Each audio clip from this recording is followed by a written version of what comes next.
Voy a leer una pequeña semblanza del maestro Miguel Ángel García Aguirre. El tema que nos va a presentar es los Chimalapas, patrimonio biocultural en riesgo. El maestro tiene estudios inconclusos en antropología social, pero ha trabajado en la Subsecretaría Forestal, la SAR, del Gobierno Federal. Fue fundador y coordinador general de Maderas del Pueblo del Sureste AC desde 1991 a la fecha.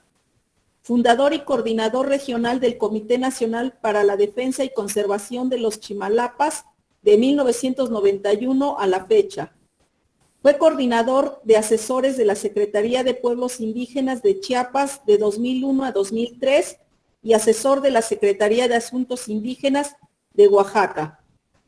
Ha coordinado proyectos de asesoría jurídica y derechos indígenas, así como de desarrollo comunitario integral, manejo de bienes naturales y derechos de la naturaleza, en las selvas de los Chimalapas, Oaxaca y la Lacandona, Chiapas, siendo su organización pionera en construir e instrumentar conceptos y modelos como son el ordenamiento ecológico comunitario participativo y sobre todo la reserva ecológica comunitaria o campesina.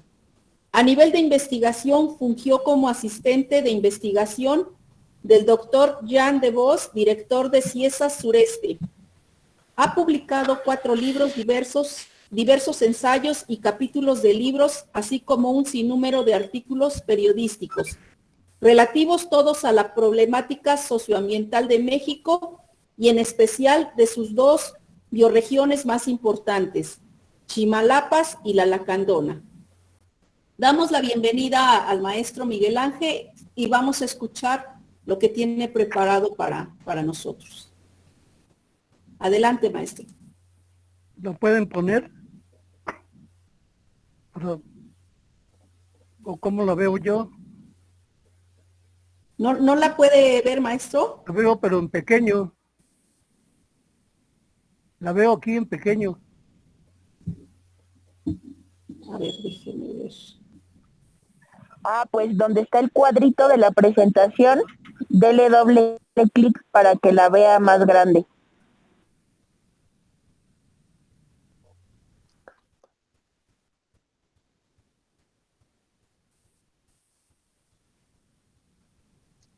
¿Dónde está? ¿No?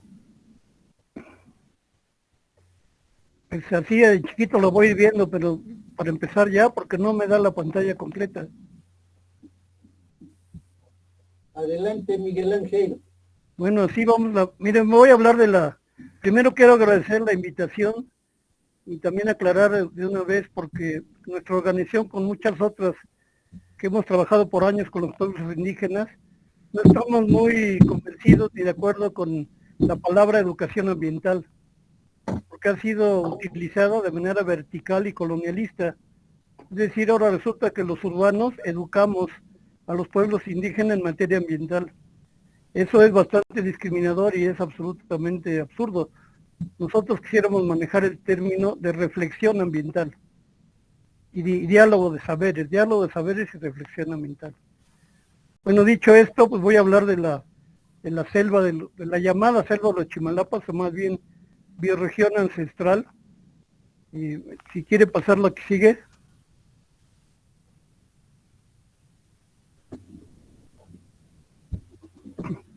Y para empezar en el tema, bueno, México ocupa el 5º lugar en diversidad biológica, peleándose con Colombia entre el 5º y 6º. Y ahí en este mapa que vemos ahí fue mandado a hacer por las farmacéuticas internacionales en los años 90 para ubicar las zonas de mayor diversidad biológica del mundo. Ahí lo que está en verde son las zonas de gran cantidad de bosques, pero lo que está en guinda o en negro casi son las zonas de altísima diversidad biológica, y ahí se puede ver cómo el sureste mexicano resalta en este tema como una de las zonas del mundo más biodiversa. La que sigue, por favor. Bueno, México tiene el sureste mexicano en particular, y en este caso Chimalapas, contienen una inmensa diversidad de especies de fauna y flora, porque contienen, como siendo zona de altas montañas, contienen microclimas, inmensa cantidad de microclimas y por lo tanto de ecosistemas. La que sigue.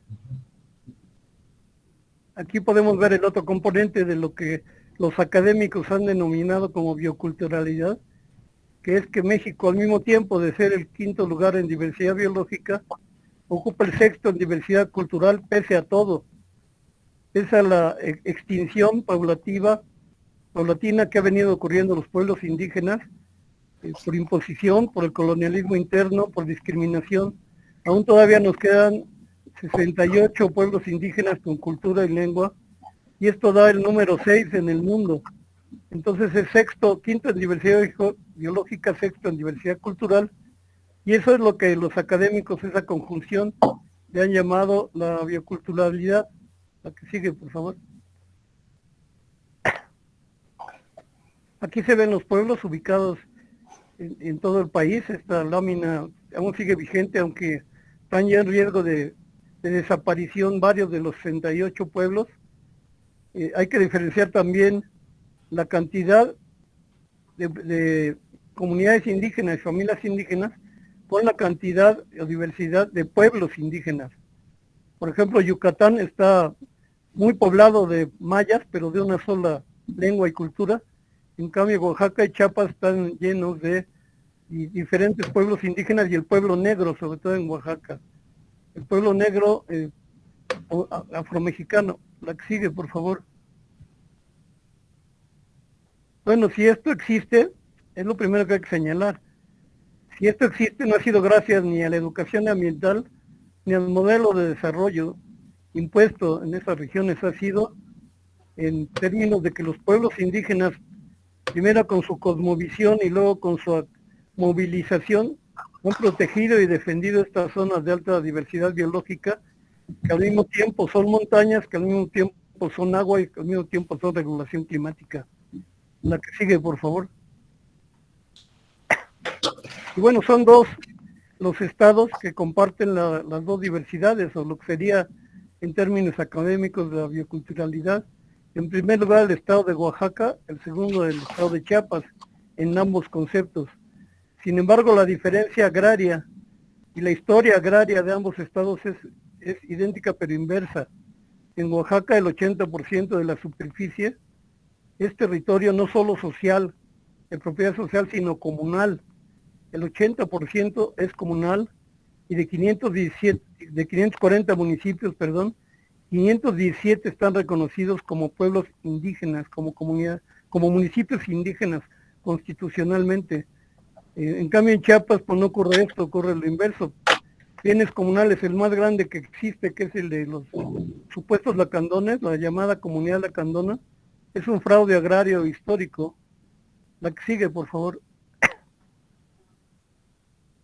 Y de los dos estados, las dos bioregiones que mantienen la mayor diversidad biológica y diversidad de pueblos indígenas es, en primer lugar, Chimalapas, en el corazón del Istmo, y segundo, la Lacandona, igualmente.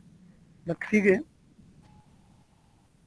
Bueno, está ubicada en el corazón del Istmo, Chimalapas, y por lo tanto hay que hacer notar que está comprimida por las placas continentales, sobre todo las del Pacífico, que son muy fuertes, y que ahí exactamente, al frente de las lagunas Guaves, en el Golfo de Tehuantepec, chocan la placa continental del norte, la que viene desde la llamada placa de Cocos, con la placa del Caribe, ahí chocan y se empujan como una flecha hacia el norte, y la placa continental del Atlántico funciona como una contención, como un escudo. Entonces, por eso Chimalapas, que está en el corazón, se ha venido levantando millones de años, e incluso todavía se estima por geólogos que se puede estar levantando 1 centímetro al año, imperceptiblemente, por ese choque y empuje de placas. La que sigue rápidamente. Y esto da una gran cantidad de, una topografía muy accidentada, y por lo tanto una serie de montañas continuas que van desde el Golfo de Tehuantepec, la planicie costera del Pacífico, y se levantan en inmensas montañas, montañas, hasta bajar hasta la planicie costera del Golfo. Y esto genera esta cantidad, este mosaico de colores que ven ahí, es la diversidad de ecosistemas, de microclimas y de ecosistemas que hay en una sola región, que es los Chimalapas. Ahí se puede ver el color uva, el color morado es las selvas altas, el color verde, el oriente, la zona oriente, son bosques templados de pino encino, el color rojo son selvas medianas, el color rosa son selvas bajas, ya muy depredadas, y bueno, hay que sobresale ahí el color azul turquesa, que son los bosques de niebla, son los ecosistemas más complejos, más biodiversos y más en riesgo, y Chimalapas es la región de México y Mesoamérica que concentra, aún todavía pese a todo, 40,000 hectáreas de bosques de niebla compactos ubicados en esa porción. Esto pues da una riqueza invaluable, natural, invaluable a los Chimalapas. La que sigue, por favor. Bueno, y eso se refleja en todas las especies que allí lo habitan, de flora y fauna. Claro, los más espectaculares, los más, es el jaguar, por ejemplo, que está comprobado que es la bioregión con mayor población todavía existente de jaguares, pero existe otra que es el águila arpía, que está determinada incluso ya como extinta en México, supuestamente que solo existe en Panamá, pero en el corazón de los Chimalapas existe águila arpía. Lo hemos constatado con los comuneros, mostrándoles fotos, que en el corazón de Chimalapas todavía existen este águila gigantesca que es la arpía. La que sigue, por favor. Bueno, aquí vemos la imagen satélite del mosaico completo de las casi 600,000 hectáreas de los Chimalapas. Ahí se puede ver cómo se marcan los límites comunales de las 460,000 hectáreas al norte de Santa María y las 134,000 hectáreas al sur, divididas por una frontera natural, un accidente natural fisiográfico que es la Sierra Atravesada, y lo cual cambia incluso las vertientes de las cuencas. La parte norte directamente va a dar al Coatzacoalcos, la parte sur van a dar a las lagunas Icot, Guaves, al Golfo de Tehuantepec, y la parte oriente va a dar al río Grijalva, es una de las partes, de las cuencas altas del río Grijalva, en la parte oriente, y ahí se puede apreciar también cada punto amarillo, es un poblado, se ve como el corazón de la montaña está totalmente accidentado, no está poblado, no hay veredas, no hay caminos, no hay carreteras, no hay puentes, pero sí del lado oriental empieza a avanzar, ha venido avanzando durante 70 años la devastación por parte de madereros, ganaderos, rancheros privados, impulsados por el gobierno de Chiapas, con complicidad del gobierno federal y con la omisión cómplice también del gobierno de Oaxaca. Solamente los Chimalapas han defendido desde hace 70 años esta riqueza invaluable que está ahí. La que sigue, por favor. Bueno, hay que señalar que ya en términos culturales, digamos, el pueblo Zoque Chimalapa es una derivación del pueblo olmeca, de la cultura olmeca, la cultura madre, que creó o que derivó en el pueblo Mije Zoque. Los Mijes y los Zoques eran un mismo pueblo y fueron divididos por las conquistas, sobre todo la conquista mexica que los dividió en los Zoques Popolucas del sur de Veracruz, los Zoques de Tabasco ya que nada más queda una comunidad llamada Teapa donde todavía se sigue hablando Zoque, los Zoques del norte de Chiapas que son los más estudiados y los más poblados, y los Zoques de Oaxaca que son los Zoques Chimalapas, y por el lado poniente los Mijes. Bueno, pues si quieren pásenle el siguiente rápidamente.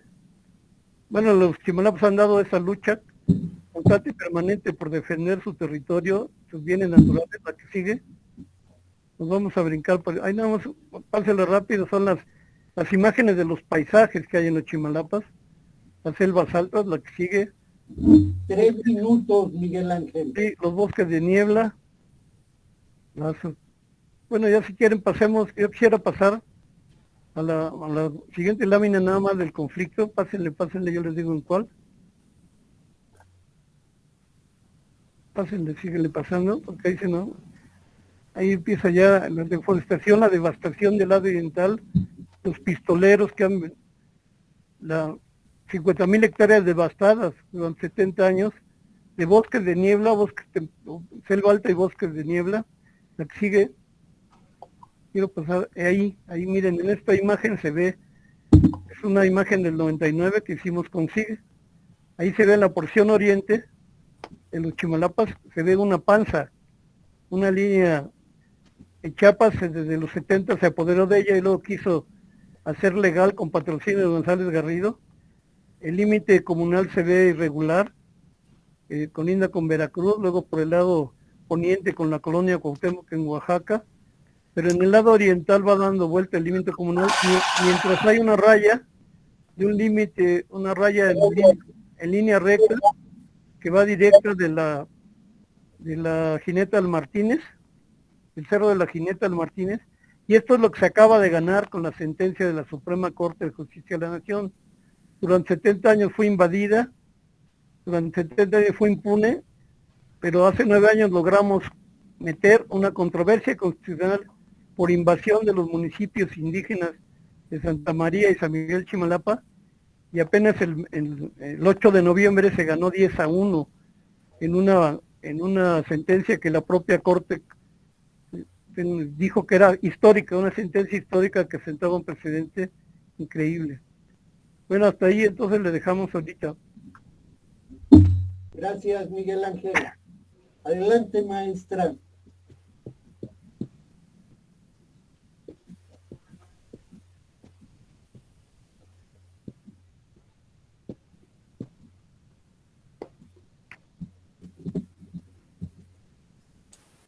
Gracias, maestro Miguel Ángel, maestro Gerardo. Pues bien, el maestro Miguel Ángel nos ha presentado todo un panorama acerca de precisamente los Chimalapas, cómo es que de alguna manera ellos resguardan el patrimonio biocultural, ¿no?, de los mexicanos, y nos muestra precisamente pues es esta problemática, ¿no? Este problema que tenemos, y por qué la importancia, como él bien dijo, no de hablar de una educación ambiental, sino hablar de una reflexión ambiental, ¿no? Entonces vamos reconstruyendo algunos conceptos y al mismo tiempo pues vamos haciéndonos conscientes de estos problemas que él nos ha presentado. Vamos a pasar, bueno, antes que nada yo les diría que si hay alguna pregunta, vamos a dejar al final las preguntas, pero ustedes vayan anotando la que les vaya surgiendo. Vamos a dar paso al siguiente ponente que nos acompaña. Su nombre es René Esteban Trinidad.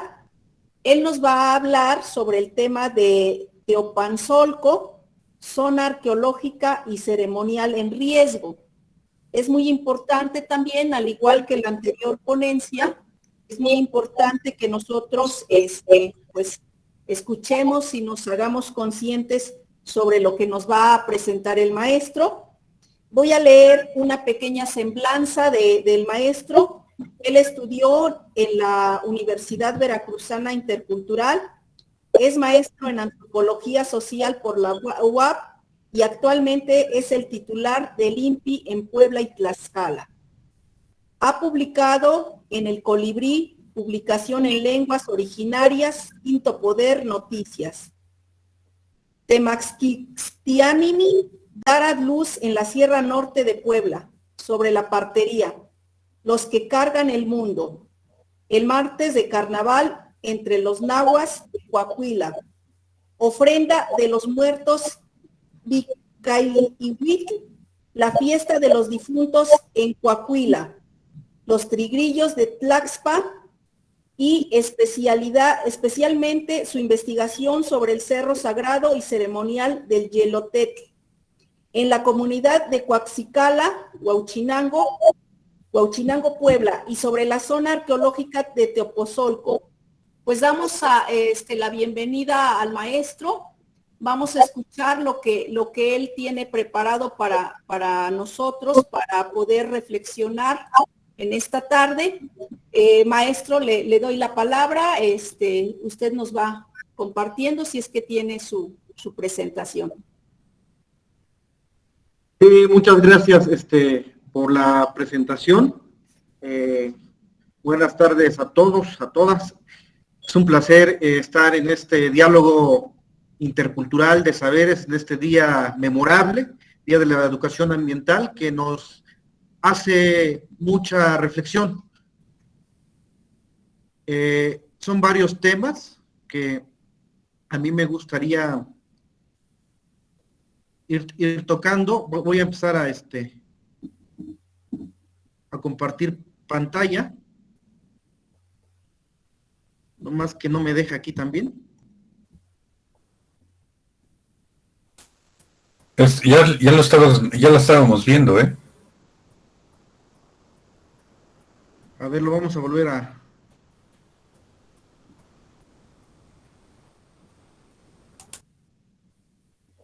Ahí va, ¿no? Aún no.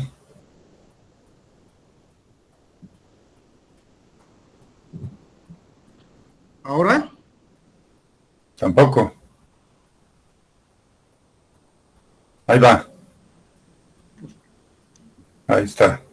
Ustedes me dicen, ¿no? Ya está. Nada más agrándala. Ahí está, ¿no? Perfecto. Miren, compañeros, este diálogo es en torno a espacios rituales de Teopanzolco. Agradezco la presentación. No envié mi currículum ni la presentación por varios motivos, ¿no? Andamos en casas de la niñez indígenas. Vengo llegando de Tehuacán y se me complicó un poco enviar esta presentación. Sin embargo, me voy a referir a estos espacios rituales, en especial en Teopanzolco, ¿no? Partimos de una premisa fundamental que se llama la palabra náhuatl, al tepet, agua y cerro, empleada para referirse a las ciudades o pueblos. Este difracismo náhuatl, que está compuesta por dos conceptos importantes, agua-cerro, que es alt-tepet, y que la palabra totonaca, mucho con mayor tema, significa lo mismo, chuchut-zipij, que es agua-cerro, y significan que es o son los asentamientos de los pueblos náhuatl y totonacos. Los cerros no solo son objeto de culto y numerosas ceremonias, sino también de asentamientos y poblaciones. Voy a referirme en mi centro de estudios, más allá de los textitos que he escrito de divulgación. Bueno, he hecho dos trabajos académicos importantes que me han marcado dentro de mi formación académica, que es mi pueblo natal, que es Coahuila, en donde he desarrollado trabajos de tradición oral y de cosmovisión en torno a los curanderos, y quisiera aludir que, bueno, Coahuila es una de las 26 juntas auxiliares del municipio de Huachinango. En la actualidad asciende a los 5,000 habitantes, de los cuales solo la mitad habla náhuatl. Se habla del pueblo en los documentos de la encomienda desde 1571. En ese sentido, también lo testiga el hecho que el campanario de la iglesia registra una fecha de posible construcción de 1729. Si bien su nombre proviene del náhuatl y se le han dado varias acepciones, una de las más divulgadas es la errónea, lugar donde abunda el gusano de seda, ¿no? Desde la tradición oral, desde las investigaciones que he realizado, algunas narraciones mencionan que el nombre proviene de cuatl, serpiente, o cuili, en espiral. Esto se debe a una piedra labrada o que se encontraba en las orillas del pueblo y se le conoce como coate o cuiltecoatl, misma que vamos a aludir cuando estemos en el asunto de Teopanzolco. Si bien el título de esta investigación se llama Santuarios Naturales, estos santuarios naturales son generalmente donde moran los dueños de los cerros, dueños de la cueva, dueños del agua. En náhuatl decimos Itecotet, Itecotexcali, Itecoat, se aluden como el dueño del cerro, el dueño de la cueva y el dueño del agua. Estas entidades poderosas y ambivalentes de la naturaleza que controlan enfermedades, el clima, los recursos, los bienes y en ocasiones sustancias sustanciados con los santos católicos no se ponen en juicio, más bien se creen dentro del sistema de la cosmovisión y está muy presente en la vida ritual de los nahuas contemporáneos. Y se ve muy bien dentro de la imagen, se colocan ofrendas, depósitos rituales alimenticios a los dueños de los cerros, a los dueños de las cuevas.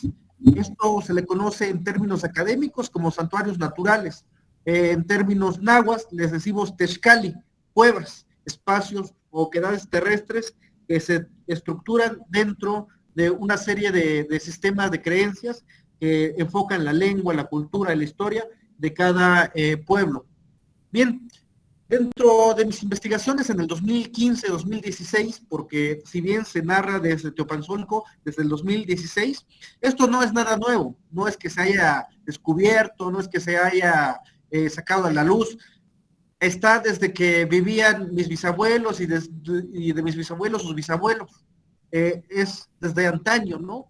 Aludía a Coahuila de 1571 y bueno, muchos años más atrás se hablaba de Teopanzolco, pero vamos a aludir a 4 espacios importantes y como la teoría mesoamericana de las 4 esquinas en el centro, Coahuila cuenta con 4 espacios rituales alrededor y uno en el centro.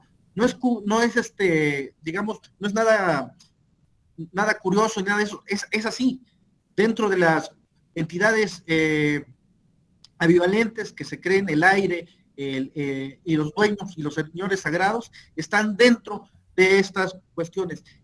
Si ven por aquí, este espacio le dicen Yoguayan o Mictlancingo, que referentemente nosotros decimos abajo, como al norte decimos abajo y arriba decimos como al sur. Entonces estamos revertidos. Esta parte donde está Mictlancingo decimos que es abajo, está apuntando hacia el norte, y que es el sur, donde está Ahuilitizapan, Orizaba-Tepetl, es el sur y decimos el norte. Algo parecido que pasa dentro del Mictlán, por ejemplo, las cosas se revierten. Este espacio que le dicen Salto del Chivo, está dentro de las cuestiones importantes. Aquí, en el centro de Coahuila, podríamos hablar de un lugar náhuatl que se llama Tlachichinolco, y está dentro de una cuestión importante de los santuarios naturales que se tienen. Este dato curioso que está aquí se llama Nactinzaza o Actinzaza. Curiosamente no es náhuatl. Nactinzaza significa ceja en totonaco y está asociado a un relato de tradición oral que en antaño los cerros cobraron vida, se empujaron y la ceja de la Xinolatepetl, de un cerro emblemático en la Sierra Norte, cayó ahí y se formó Nactinzaza, o sea, la ceja del cerro. Entonces, náhuatl no tiene traducción porque no es náhuatl y se encuentra en totonaco, que significa Nactinzaza. Dentro de estos espacios, vamos a entrar espacios sagrados o espacios naturales. ¿Qué se realiza? Estos 5 espacios que se miran dentro de la comunidad de Coahuila, se realizan depósitos rituales alimenticios, ofrendas, y se dejan alimentos a las deidades, a los dueños de los cerros, a los señores árbol, a las señoras árbol, que en náhuatl decimos Uxtlacame. Entonces, dentro de estos procesos importantes, tienen que realizar un vínculo entre deidad y curandero para tener el bienestar comunitario. Hay algo bien interesante dentro de todo esto. Entre los nuevos contemporáneos se estaba aludiendo mucho este tema del 3 de mayo, este tema de las pandemias. Bueno, se pide a los dueños de los cerros que protejan a las comunidades de los malos aires, de las epidemias y de las enfermedades. Entonces, por eso se le coloca cerveza, se le coloca blanquillos, se le coloca una serie de depósitos rituales alimenticios para mantenerlos contentos. Dentro de los espacios encontramos el coatl, piedra de la serpiente, piedra de la víbora, que esto gracias a la modernidad, gracias a la carretera México-Tuxpan, desapareció esta piedra. Esta piedra simbolizaba no solamente la posible toponimia de Coahuila, más bien un espacio ritual respetuoso dentro de una región cultural importante que iremos viendo en este espacio. Teopanzolco, la iglesia vieja, el Dios viejo, habla de un santuario natural, un espacio, aquí si ven en este concepto de Topozantla, y es otro santuario natural, y de Matzuntla. Estos espacios importantes que están siendo, digamos, no apenas descubiertos, más bien estudiados, porque no se ha realizado ningún estudio por parte del Instituto Nacional de Antropología e Historia, ni por parte de de ningún investigador. Se han realizado trabajos de campo muy superficiales, y por ejemplo yo no puedo asegurar que sean basamentos piramidales o una zona arqueológica. Sin embargo, sí se exhorta al Instituto Nacional de Antropología que se haga un estudio concreto, importante, en el que a través de las herramientas metodológicas, a través de estudios específicos, se diga que este espacio de Teopanzolco sea unas ruinas arqueológicas. Vamos a analizar este espacio. Esto es Teopanzolco.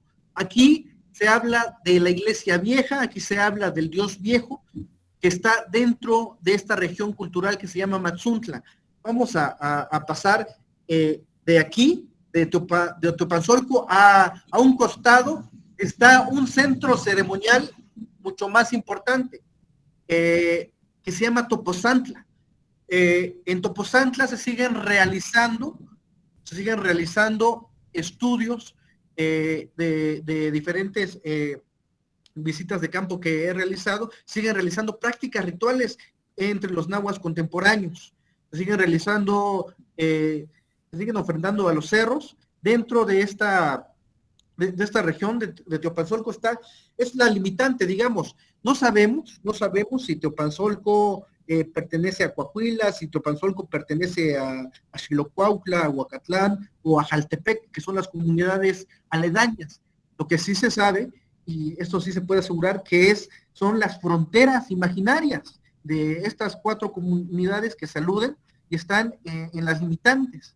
Este espacio de Topozantla, que también se encuentra en esta región sagrada, ritual de Teopanzolco, bueno, está Teopozantla también. Y vamos a tratar de explicar mediante ya este mapa que se realiza.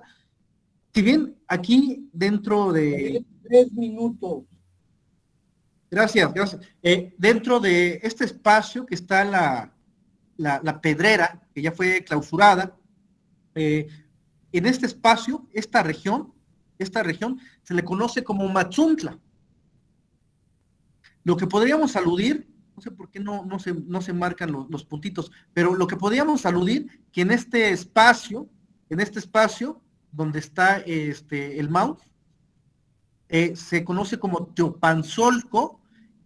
Aquí está Topozantla, y aquí donde está la carretera, aquí justamente estaba la piedra de la víbora que fue desaparecida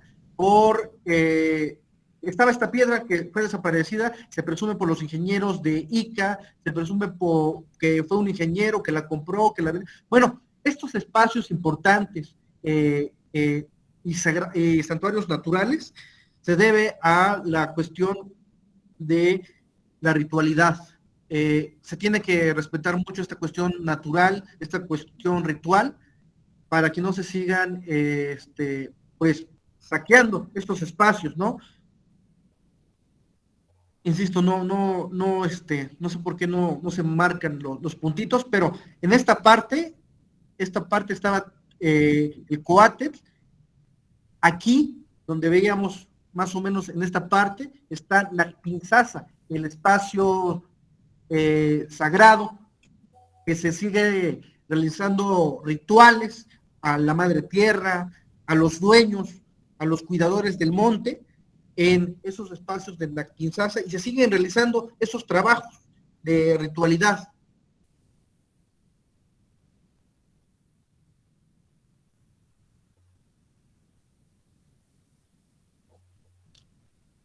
Pues para no alargarme más, eso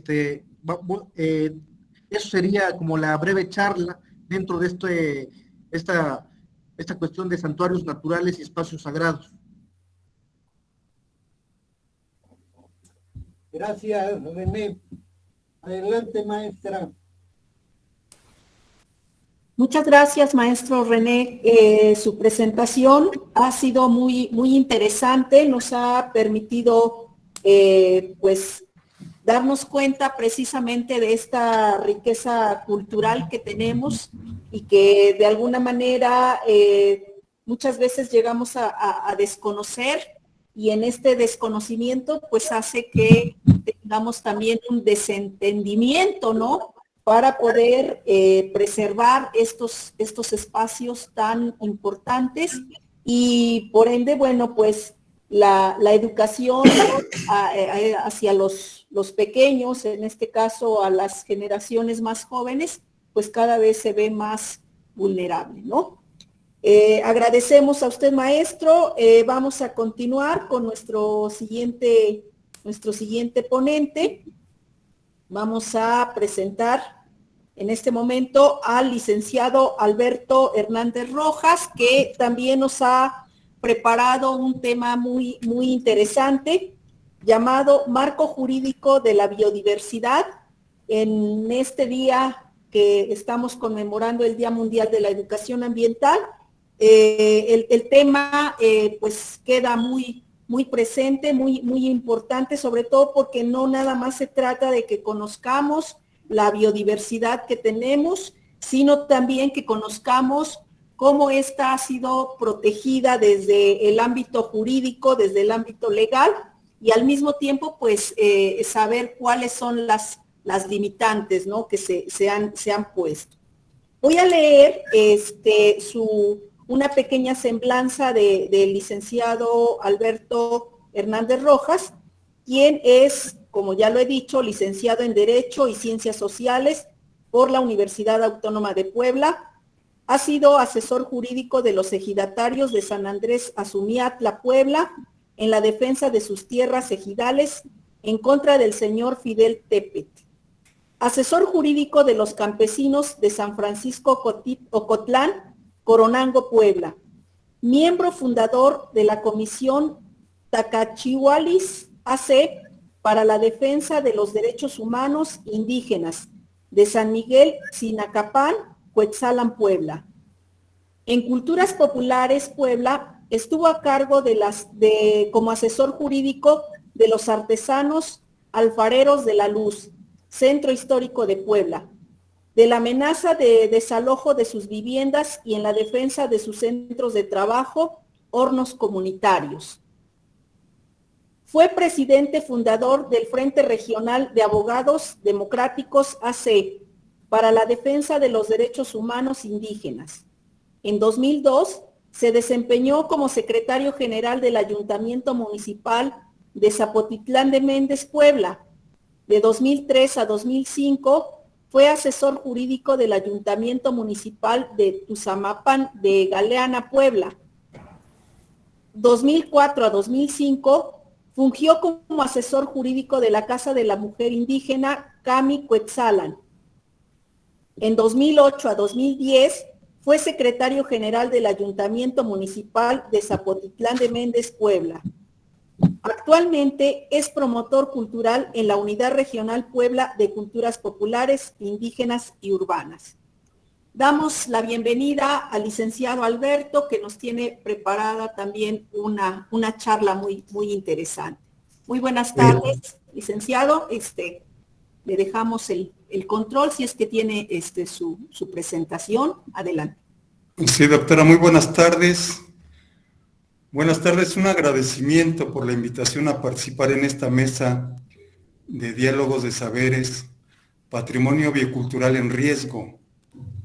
A la doctora Alicia Juárez Manzano, jefa de la Unidad Puebla de Culturas Populares, al maestro Gerardo Pérez Muñoz, organizador de este evento, y en general a todas las compañeras y compañeros de la Unidad Regional Puebla. Un saludo a todos y a todas los que nos escuchan. Esta participación la hemos denominado Marco Jurídico de la Biodiversidad y bueno, se los voy a compartir.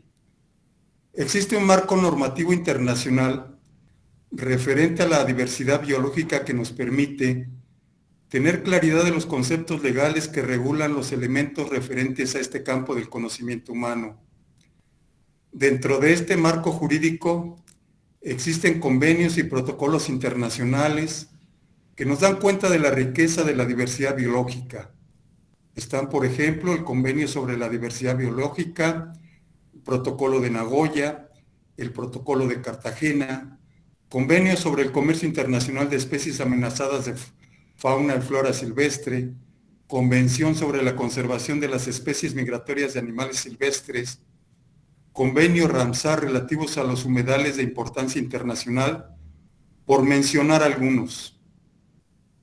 Es importante en este primer acercamiento al tema de la diversidad biológica hacer una revisión general de los instrumentos internacionales que consideramos son fundamentales para tener una visión de conjunto del tema que estamos estudiando, señalar algunos antecedentes históricos y conocer algunos conceptos o definiciones que nos permitan tener claridad del marco legal al que nos estamos refiriendo. Empezaremos con el Convenio sobre la Diversidad Biológica y podemos señalar lo siguiente. La conservación de la diversidad biológica es de interés común para la humanidad, dada su importancia para la vida en el planeta, el bienestar social y el desarrollo económico. La biodiversidad proporciona bienes y servicios esenciales para el ser humano, regula el clima y los ciclos hidrológicos, purifica el agua y el aire, protege y fertiliza el suelo, poliniza cultivos. En definitiva, sustenta la existencia del ser humano en la Tierra.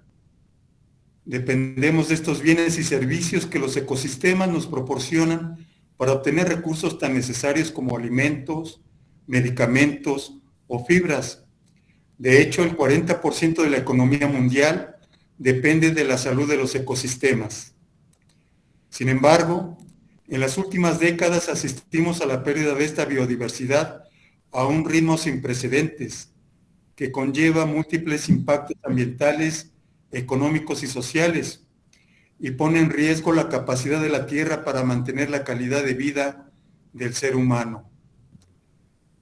La comunidad internacional, consciente de esta realidad, asumió este reto mediante la adopción del Convenio sobre la Diversidad Biológica de la Conferencia de Naciones Unidas sobre el Medio Ambiente y el Desarrollo en Río de Janeiro en 1992, fijando 3 objetivos concretos: la conservación de la diversidad biológica, la utilización sostenible de sus componentes, la distribución justa y equitativa de los beneficios derivados de la utilización de los recursos genéticos, y desde entonces se celebran periódicamente las conferencias de las partes de la convención, denominadas COPs, tratando de avanzar hacia estos fines.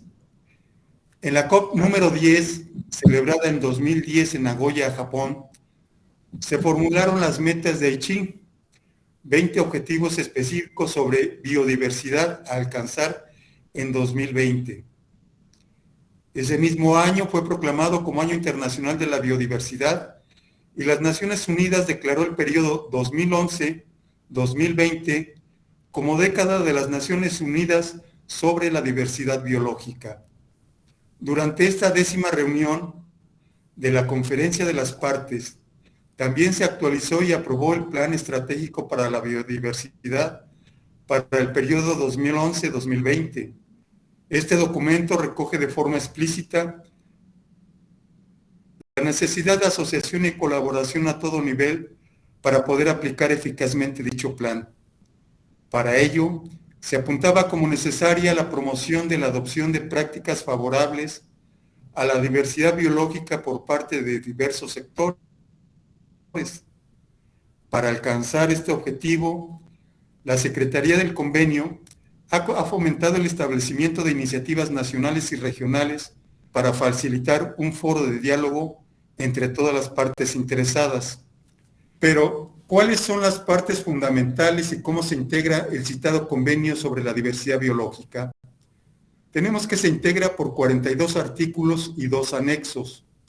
En un principio encontramos el concepto de partes contratantes, que son los Estados miembros, que han ratificado dicho convenio y que son sujetos a los derechos y obligaciones que se establecen en el mismo, destacando los objetivos señalados anteriormente, como la conservación de la diversidad biológica, utilización sostenible de sus componentes, distribución justa y equitativa de los beneficios derivados de la utilización de los recursos genéticos. El artículo 2 es interesante porque contiene 17 términos o definiciones por lo que debe entenderse dentro del convenio. Dentro de estas están área protegida, biotecnología, diversidad biológica, ecosistema, hábitat, material genético y recursos genéticos, entre otros. Por lo que es recomendable saber estas definiciones para utilizar adecuadamente los conceptos. También encontramos los apartados de principio y ámbito jurisdiccional, que están íntimamente relacionados porque se refieren a las facultades que tienen los Estados miembros para explotar sus propios recursos dentro de su ámbito jurisdiccional como Estados soberanos, sin hacer perjuicios de los recursos de otros Estados. Un principio importante que se encuentra dentro del convenio es el relativo a la cooperación internacional entre las partes contratantes, que será a través de las organizaciones internacionales competentes para aquellas cuestiones de interés común de conservación y utilización de la diversidad biológica. También es importante señalar los conceptos de conservación in situ y ex situ, relativos al establecimiento de sistemas de áreas protegidas para conservar los componentes de la diversidad biológica. Para estos fines de proteger los componentes de la diversidad biológica, se establecen mecanismos como incentivos, la investigación y capacitación, la educación y la conciencia pública, entre otros.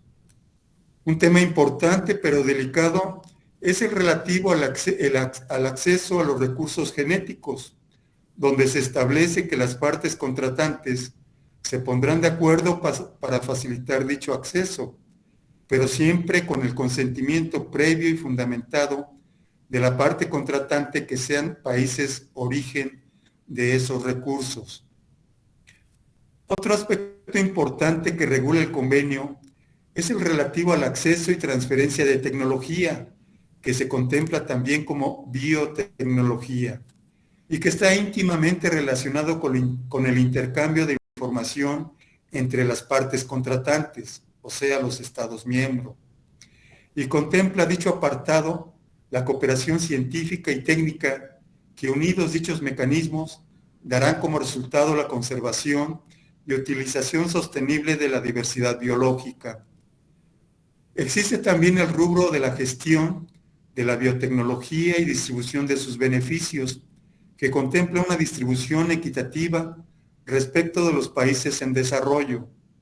Por último, es importante señalar los apartados de recursos y mecanismos financieros, donde los Estados miembros, según sus posibilidades y capacidades financieras, aportarán apoyos e incentivos financieros para alcanzar los objetivos del convenio. Y además, se contempla establecer los mecanismos para el suministro a los países en desarrollo para los fines del citado convenio. Como complemento a este convenio se han adoptado diversos protocolos, entre los cuales destacan los siguientes. Protocolo de Nagoya.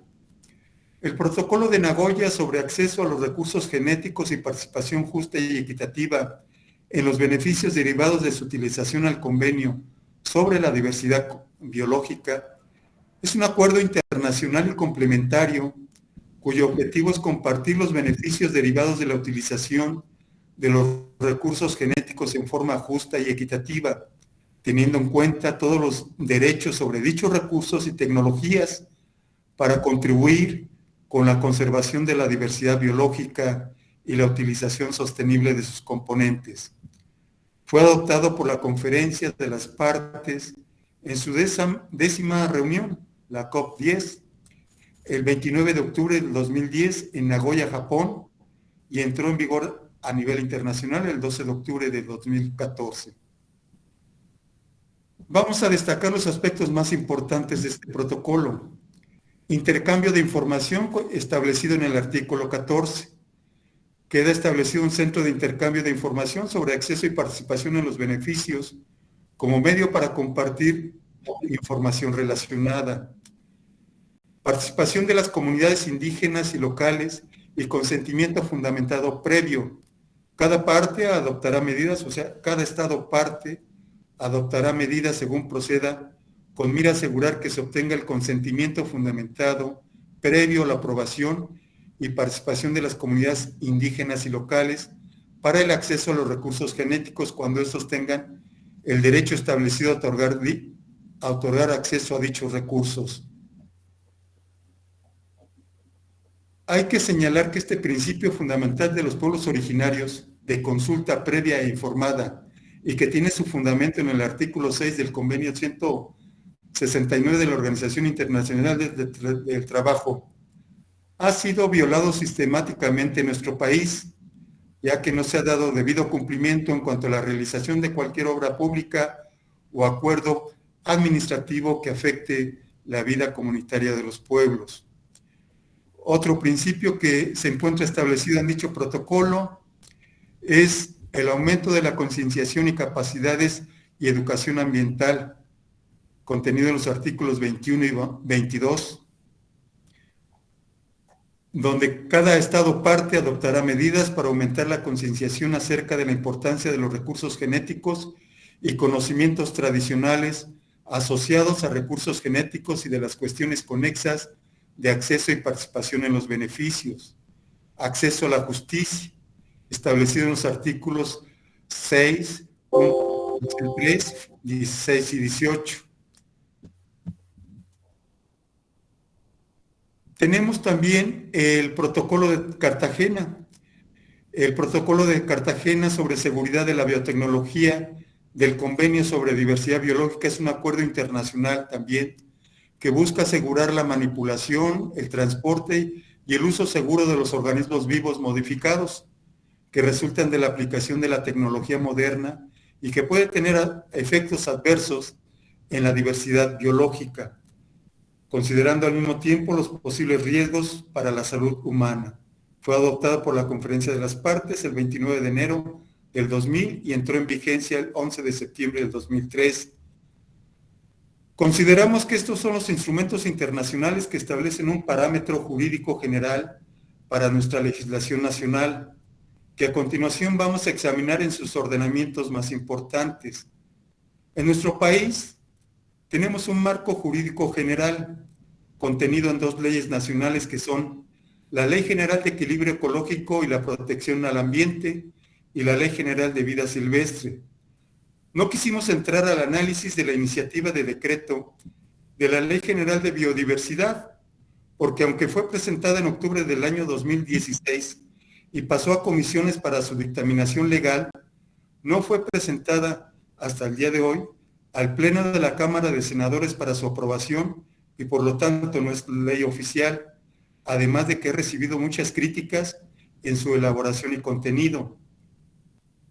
En la Ley General de Equilibrio Ecológico y Protección al Ambiente, establece los presupuestos mínimos para la preservación y restauración del equilibrio ecológico, así como la protección al ambiente en el territorio nacional y las zonas sobre las que la nación ejerce su soberanía y jurisdicción. Asimismo, establece un marco general sobre información y participación en asuntos ambientales, la responsabilidad por daño ambiental y otras formas para recurrir a las instancias competentes. Detallaremos algunos de los articulados que me parecen más importantes. Perdona, el derecho a la información. Bien. Toda persona tendrá derecho a que la Secretaría, los estados, el Distrito Federal y los municipios pongan a su disposición la información ambiental que les soliciten en los términos previstos por esta ley. Plazos para la entrega de información. La autoridad ambiental deberá responder por escrito a los solicitantes de información ambiental en un plazo no mayor a 20 días a partir de la recepción de la petición respectiva. Transparencia activa. La Secretaría desarrollará un Sistema Nacional de Información Ambiental y de Recursos Naturales que tendrá por objeto registrar, organizar, actualizar y difundir la información ambiental nacional, que estará disponible para su consulta y que se coordinará y complementará con el Sistema de Cuentas Nacionales a cargo del Instituto Nacional Estadística, Geografía Instituto Nacional de Estadística, Geografía e Informática. Tenemos el informe del estado del medio ambiente. La Secretaría deberá elaborar y publicar bianualmente un informe detallado de la situación general existente en el país en materia de equilibrio ecológico y protección al ambiente, registro de emisiones, derecho a participar. Las disposiciones de la ley son de orden público e interés social y tienen por objeto propiciar el desarrollo sustentable y establecer las bases para garantizar la participación corresponsable de las personas en forma individual o colectiva en la presentación y restauración del equilibrio ecológico, la protección del ambiente. Tenemos otro derecho que es la participación en actividades o proyectos. Y por último tenemos la participación en planes, programas y políticas. El gobierno federal promoverá la participación de los distintos grupos sociales en la elaboración de los programas que tengan por objeto la preservación y restauración del equilibrio ecológico y la protección al ambiente. Derecho a participar en leyes y reglamentos, derecho a recurrir, hay una figura jurídica muy importante que me permitiría leérselas. Dice: legitimación activa, está contenido en los artículos 180 y 190, que establece que tratándose de obras o actividades que contravengan las disposiciones de esta ley y de aquellas a las cuales se aplica de manera supletoria, así como de los reglamentos y normas oficiales mexicanas derivadas de las mismas, los programas de ordenamiento ecológico, las declaratorias de áreas naturales protegidas o los reglamentos y normas oficiales mexicanas derivadas de la misma, las personas físicas y morales que tengan interés legítimo tendrán derecho a impugnar los actos administrativos correspondientes. Para los efectos del presente artículo, tendrán interés legítimo las personas físicas o morales de las comunidades posiblemente afectadas por dichas obras o actividades. Pues es muy extenso el contenido de estas leyes y bueno, pues dejaríamos por el momento nuestra participación en digamos, hasta aquí sería nuestra primera intervención. Gracias, Alberto. Y brevemente, antes de pasar al último de nuestros compañeros, solamente mencionarles que con esto iniciamos estas mesas, con esta mesa, que es la primera, y que tiene por objeto el poner sobre la mesa de la discusión, el análisis y la reflexión, una serie de elementos que van concatenados entre naturaleza, sociedad, pueblos indígenas y cultura. Y la idea es poder reunir justamente a compañeros trabajadores de la cultura en su sentido más amplio, a investigadores, a académicos, pero fundamentalmente a los hacedores o creadores de cultura. De tal manera que recurrentemente, una vez al mes quizá, vamos a estar impulsando estas mesas desde la Unidad Regional Puebla de Culturas Populares, con el objeto también de difundir una serie de conocimientos. Ya hablaba Miguel Ángel, ojalá lo podamos abordar en otro momento, de irnos descolonizando en términos del pensamiento colonizador que todavía tenemos. Pero bueno, lo vamos a dejar para más adelante. Y lo que acabamos de escuchar de Alberto cómo podemos defender el patrimonio biocultural, o dicho de otra manera en culturas populares, el patrimonio cultural inmaterial de los pueblos. ¿Qué herramientas podemos tener para hacerlo?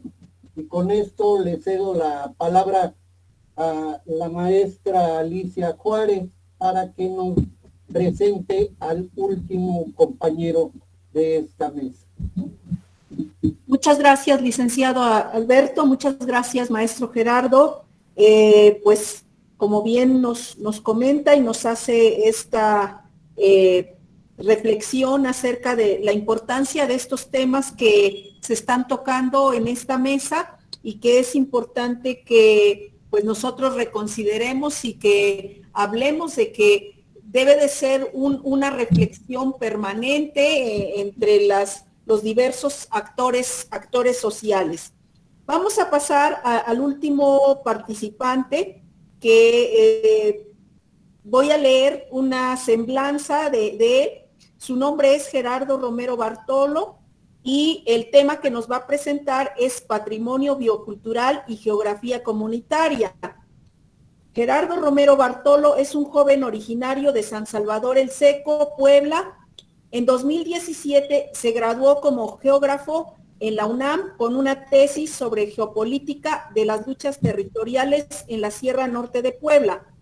Investigación que fue reconocida en 2018 con el premio Ángel Bassols Batalla y en 2019 con el premio Arturo Warman. El premio Arturo Warman se entregó a las mejores investigaciones en el área de ciencias sociales por su tesis Megaproyectos, Despojo y Resistencia. El caso de la Sierra Norte de Puebla como territorio estratégico en disputa. Realizó estudios de maestría en la misma universidad, de la cual se graduó en 2021 con una investigación sobre la geopolítica de la minería submarina en los mares de América Latina, específicamente en México, Chile y Perú. Cabe mencionar que Gerardo Romero ha elaborado diversos materiales audiovisuales que documentan diferentes resistencias territoriales y también ha publicado algunos textos sobre geopolítica, extractivismo y resistencia. En la actualidad participa en procesos de defensa del territorio en el estado de Puebla. Forma parte del colectivo ambiental Diente de León. Gerardo es autor de los videos La Sierra Norte de Puebla, la geografía del despojo. Podredumbre, las aguas negras en Mecapalapa, Pantepec. Le acaban de publicar un texto en el libro colectivo Espacios de Capital y Territorios de Resistencias, miradas críticas desde la geografía. Damos la bienvenida al maestro Gerardo para que nos haga su presentación. Bienvenido, maestro. Muchas gracias.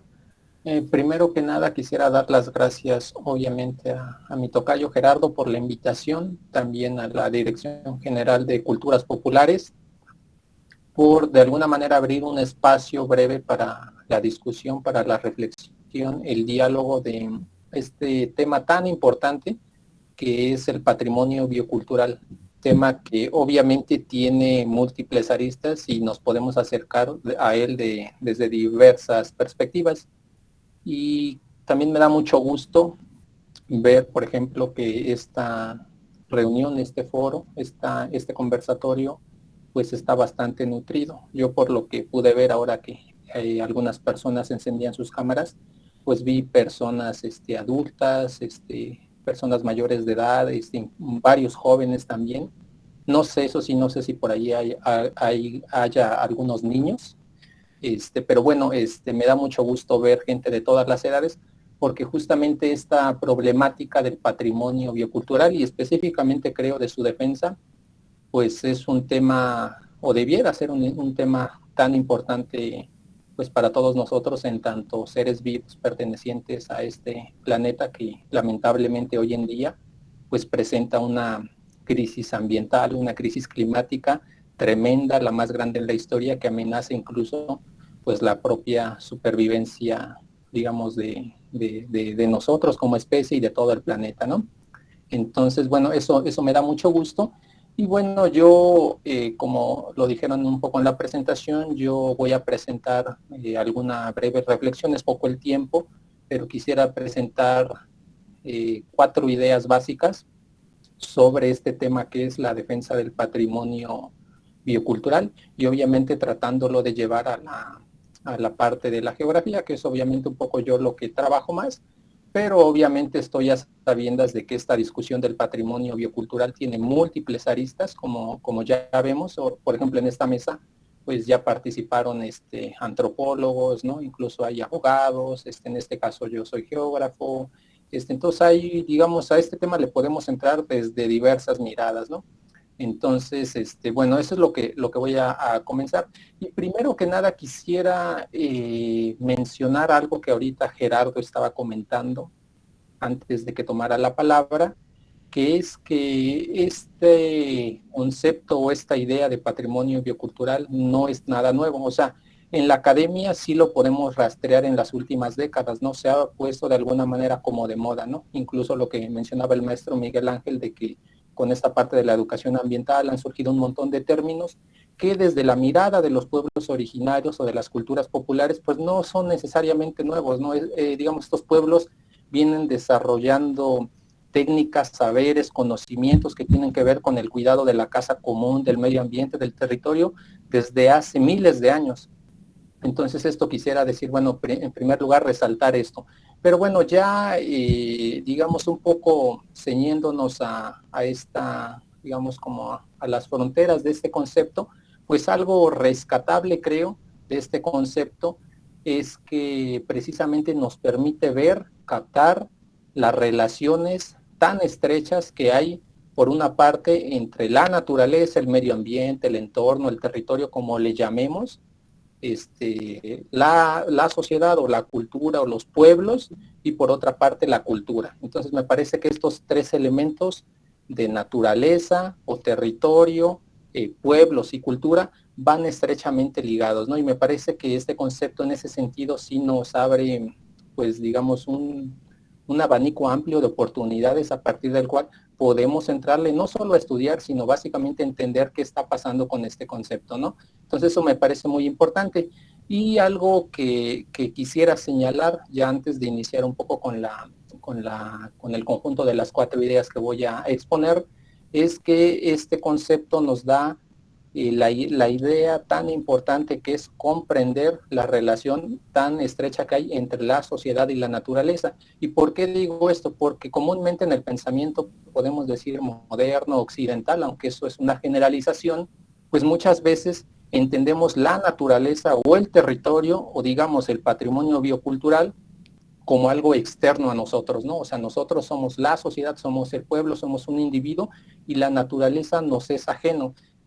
Nos es ajena, es decir, hay una fractura, hay una división que no nos permite entender integralmente la unidad que existe entre la naturaleza y la sociedad y por lo tanto nos entendemos, digamos, como si no fuéramos parte de la sociedad y de hecho esto es tan importante porque es el origen de muchos problemas ambientales que hoy día estamos viviendo y que tienen en parte su raíz en esta separación que tiene el pensamiento occidental en el cual obviamente nosotros nos hemos, digamos, pues digamos, nos desenvolvemos cotidianamente, que es la separación entre la sociedad y la naturaleza, ¿verdad? Entonces me parece importante rescatar en primer lugar esta idea de que no es posible separar a la naturaleza y la sociedad. Y esta idea se vuelve muy importante dado el actual escenario pues, de un sinfín de problemáticas ambientales, climáticas, etcétera, ¿no? ¿Y por qué digo esto? Porque, digamos, si no es posible entender de manera separada, aislada la naturaleza y la sociedad, entonces, digamos, no es posible tampoco conservar la naturaleza o protegerla, cuidarla, si no consideramos también esta dimensión de la cultura o de los saberes, los conocimientos que tienen los pueblos originarios y sus desarrollos en las culturas populares. Entonces eso me parece muy importante como idea, digamos, inicial. Y bueno, ya, digamos, siguiendo con la exposición, quisiera mencionar una idea que básicamente la he trabajado, que obviamente no es nueva, pero que la he trabajado desde la geografía y que es básicamente qué pasaría. Vamos a hacer como un ejercicio un poco, digamos, de imaginación, porque ahora no tengo como algún programa de mapas para ir mostrando algunos mapas, pero ¿qué pasaría si vamos, digamos, traslapando como imágenes o capas de información geográfica?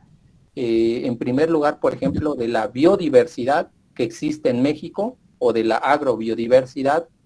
En un segundo lugar, de las culturas, de las lenguas, dónde están localizadas, en qué parte, sus características.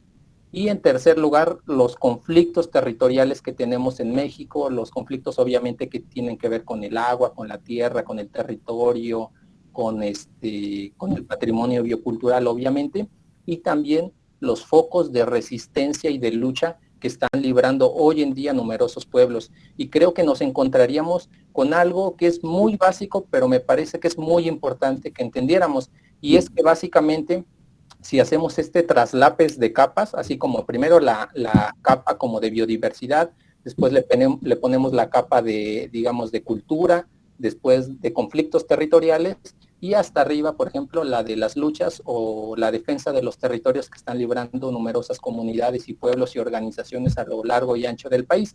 Y lo que nos encontraríamos básicamente sería que existe una coincidencia de estos 4 elementos. Es decir, los territorios más ricos en México, en términos de biodiversidad y agrobiodiversidad, son justamente los lugares donde habitan los pueblos originarios, como ya ahorita nos estaba explicando inicialmente el maestro Miguel Ángel y también como nos explicó el compañero René. Entonces, es decir, los pueblos originarios se asientan justamente en estos territorios donde la biodiversidad ha sido resguardada, ha sido cuidada, ha sido domesticada desde hace miles de años. Y esto se vuelve todavía más interesante si contemplamos que estos territorios donde están los pueblos, las comunidades originarias, también populares obviamente, y donde existe una gran biodiversidad, son también los mismos territorios en los que existen conflictos territoriales o procesos de despojo, de apropiación de bienes naturales o recursos naturales, como le querramos llamar. Entonces, y bueno, y esto todavía se vuelve más interesante si a digamos, como traslape o sobreposición le colocamos dónde están en México hoy en día los principales procesos de resistencia y de defensa de los bienes comunes, del territorio, del agua, que al final de cuentas resulta que son pues la defensa de las condiciones básicas de supervivencia de nosotros como pueblos y como seres vivos. Entonces, ¿dónde están en México esos procesos de alguna manera yo pienso emancipatorios o que nos dan mucha esperanza en México y también que nos enseñan mucho? Y obviamente pues los encontramos en estos contextos de pueblos originarios donde está toda la biodiversidad, ¿no? Por ejemplo, hace rato mencionaban el caso de los Chimalapas entre Oaxaca y Chiapas, ¿no? Por ejemplo, por mencionar un caso, ¿no? Aquí, por ejemplo, en el caso de Puebla, pues gran parte de esta biodiversidad de selva, de bosque de niebla, que ya está en peligro de, digamos, como de acabarse, pues está, por ejemplo, aquí cerquita en la Sierra Norte de Puebla. Y resulta que en la Sierra Norte de Puebla existe el pueblo Totonacú, existe el pueblo Macegua-Lonáhuac, existen los Tepehuas, existe diversos, digamos, diversas culturas que son, al final de cuentas, quienes resguardan esta biodiversidad. Entonces, eso me parece que es importante. Y bueno, ya explicando un poquito más de manera detenida esto, pues sería importante considerar a nivel de la biodiversidad, que ya como lo mencionó el maestro Miguel Ángel, México se encuentra entre los primeros 17 países con más biodiversidad a nivel mundial. Y tan solo México resguarda aproximadamente el 10% de la biodiversidad mundial, es decir, de todas las especies, por ejemplo, animales y vegetales, México contiene el 10%. O sea, creo que este dato nos da una idea de la importancia que tiene nuestro país en términos de, digamos, de biodiversidad. Y también México alberga, digamos, una gran, o sea, a la par de esta gran biodiversidad que resguarda, también resguarda una gran lo que podríamos decir etnodiversidad o diversidad cultural, ¿no? Y ya como lo mencionaron, pues es sabido por todos que nuestro país es uno de los países con más culturas, no solo en América Latina, sino a nivel mundial. Culturas que se ven reflejadas en la supervivencia que tenemos actualmente de 68 lenguas madres o raíces. Entonces, esto también es un dato muy importante. Y para esta ocasión, yo les quiero compartir algunos datos, 3, 4, que me parece que son importantes para que veamos la importancia que tienen los pueblos en el cuidado, en el resguardo de los ecosistemas específicamente, ¿no? Y es que en México, por ejemplo, los territorios indígenas cubren 28 millones de hectáreas, lo cual representa aproximadamente el 14% del país. Es decir, el 14% de la superficie de nuestro país están ocupados por territorios de pueblos originarios. Y en estos territorios, en estas 28,000 hectáreas, se captura el 23% del agua nacional. Es decir, de todo el agua nacional que escurre, que pasa por los ríos y después se infiltra, es capturado en estos territorios, lo cual representa que casi una cuarta parte del agua de México es capturado en estos territorios indígenas, lo cual es un dato, me parece que muy importante. Asimismo, el 78% de las selvas bajas y medias de este país están precisamente en territorios indígenas, y también el 54% del bosque de niebla, que es un ecosistema, como lo mencionaba el maestro Miguel Ángel, de los más complejos que tenemos y que lamentablemente pues ya se está acabando, ¿no? Entonces, estos datos me parece que son importantes, pero a la par de esta coexistencia de grandes recursos naturales, de territorios megadiversos y de un montón de biodiversidad cultural en México, en estos mismos territorios tenemos actualmente más de 500 conflictos territoriales que tienen que ver con la imposición de minas, de gasoductos, de proyectos industriales, de megagranjas porcinas, de un montón de industria extractiva e industrial altamente contaminante, que lamentablemente está afectando obviamente a todos los ecosistemas, a todas las cuencas del país, que se están apropiando del agua, que se están apropiando de la tierra y que se están apropiando de las condiciones básicas de supervivencia, tanto de los pueblos como de los procesos naturales, que al final de cuentas pues es la vida del planeta, ¿no? Entonces eso me parece que es muy importante. Y de hecho, como ustedes saben, México en América Latina es el país con más conflictos territoriales registrados. Es el que más tiene. Por ejemplo, en conflictos mineros le ganamos a Chile, le ganamos a Perú, le ganamos a Brasil. México tiene una alta conflictividad medioambiental, y en México esto resulta pues lamentable, pero por defender el territorio, por defender el patrimonio biocultural, te pueden matar, te pueden desaparecer, ¿no? De hecho, ahora con la muerte de la periodista en Baja California, pues cabe decir que México es uno de los países más peligrosos para defender el territorio, para hacer noticias, para los periodistas, para las organizaciones que defienden, digamos, los bienes comunes. Es un país altamente peligroso y te pueden matar fácilmente, ¿no? Como todos sabemos. Entonces me parece que esto es también muy importante. Y bueno, ya para ir cerrando, yo obviamente plantearía como lo que yo digo, la pregunta del millón, ¿no?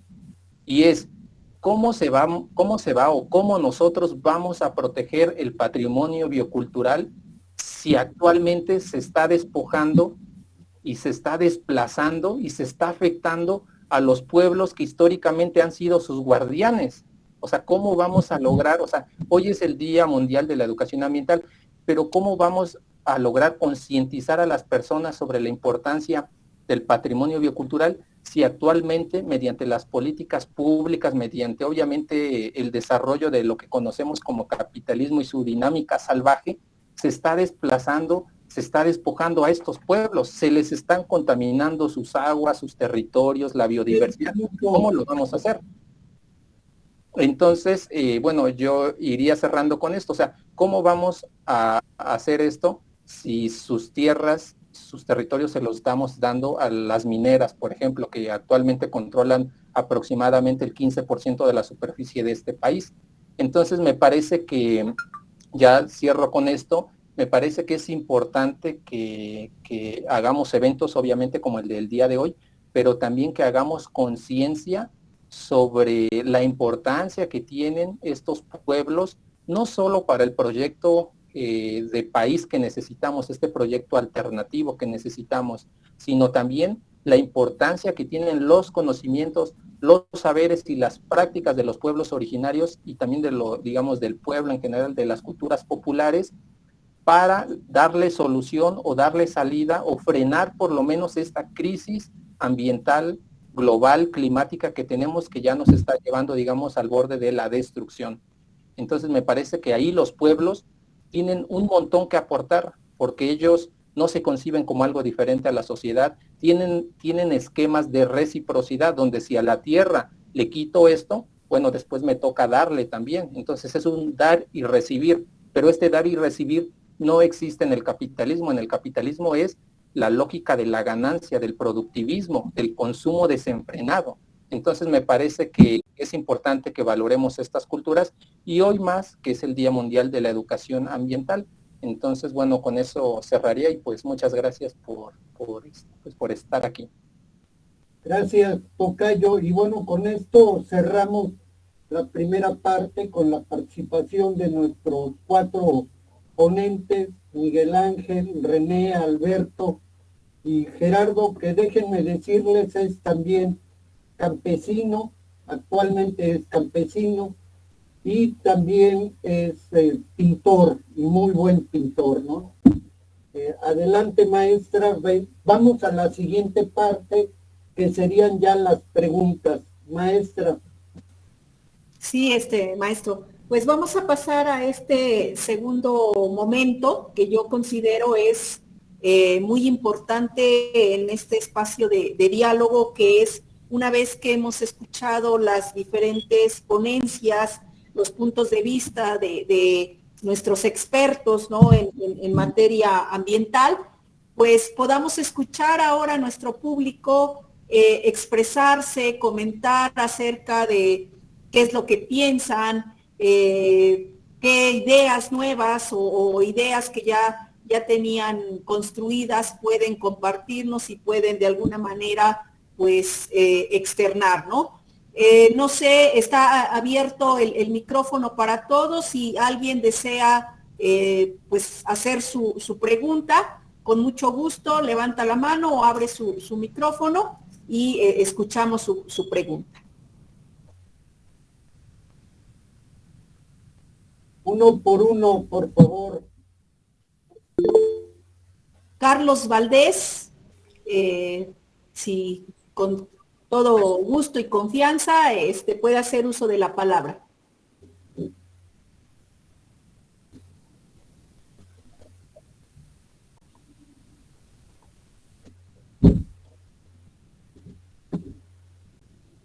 ¿Sí nos escucha Carlos Valdés? Carlos, o iniciamos con Agustín. Exactamente, Agustín también, sí. Ok, bueno, primero felicitarlos por las exposiciones, que son muy interesantes. Yo al escuchar aquí a Gerardo, me he quedado pensando cómo incidir, después de conocer que en estas zonas indígenas, en estas zonas de nuestros paisanos connacionales de ascendencia prehispánica, y que tienen esta gran diversidad y esta gran fuente de recursos naturales, ¿cómo incidir en estas comunidades con una mayor educación sobre el potencial que tienen en un ecodesarrollo mismo de las regiones? Es decir, por un lado estamos en un mundo globalizado, abierto, y me parece que ellos pueden aportar no solo sus experiencias y costumbres ancestrales, sino también, inclusive, toda vez que son parte del país, cómo incidir en una educación mayor que potencialice ese potencial natural que tienen, cómo incidir, cómo el gobierno incidir en ello, no quitárselos, pero sí hacerlos más copartícipes de este codesarrollo. ¿Cómo hacerlo? ¿Cómo participar, no solo a nivel de la academia, sino además inclusive de empresarios con un enfoque totalmente social o ecosocial? Esa es mi inquietud, pregunta. Carlos, adelante y ahorita. Gracias. Bueno, yo la verdad es que... Tu micrófono. ¿Todavía no? A ver, si se acerca al micrófono, por favor. ¿Me escuchan ahí? Aparentemente mi micrófono está activo. ¿No me escuchan? Ya lo escuchamos un poquito, si se acerca el micrófono. Mira, lo tengo aquí en mi boca. Ya está, ahora sí. Perfecto. Bueno, gracias. Bueno, ¿cómo defender el patrimonio de las comunidades indígenas? Ellos son los que lo tienen que defender y solamente lo van a defender cuando saben del valor que tienen ellos. Y bueno, Maderas del Pueblo tiene toda una historia de cómo comunidades indígenas se han apropiado y han reconquistado sus territorios, y a partir de la reconquista de su territorio y el aprovechamiento racional de sus recursos, han fincado su desarrollo desde hace ya más de 30 años. Y esto yo les puedo citar varios magníficos ejemplos. Primero, San Juan Nuevo o San Juan Parangaricutiro en Michoacán. Un pueblo purépecha que reconquistó sus territorios comunales y ha fincado su desarrollo ya por más de 30 años. San Pedro el Alto en Oaxaca, Islán de Juárez, pueblos mancomunados, y así hay varios. No hay más que, claro, en función de sus buenos usos y costumbres, porque los usos y costumbres no todos son tan buenos. Pero en sus buenos usos y costumbres que apegados al manejo racional de su recurso, están fincando un desarrollo y su cultura zapoteca en los pueblos de Oaxaca, por ejemplo, puedo decirlo. Cuando hay este manejo de esta riqueza y se distribuye dentro de la comunidad, florece. La cultura zapoteca ha florecido en estos pueblos. Entonces, no podemos desligar que la parte económica es vital para que un grupo, para que una cultura renazca y florezca, como lo estoy diciendo. Y yo creo que esto, afortunadamente, tenemos muy buenos ejemplos desde hace muchos años, donde se pueden ir a visitar, a conocer, a aprender de lo que han hecho ellos, y solo ellos han sido los que han escrito esta historia. Gracias. No sé si Gerardo o Miguel quieren ahondar en esto.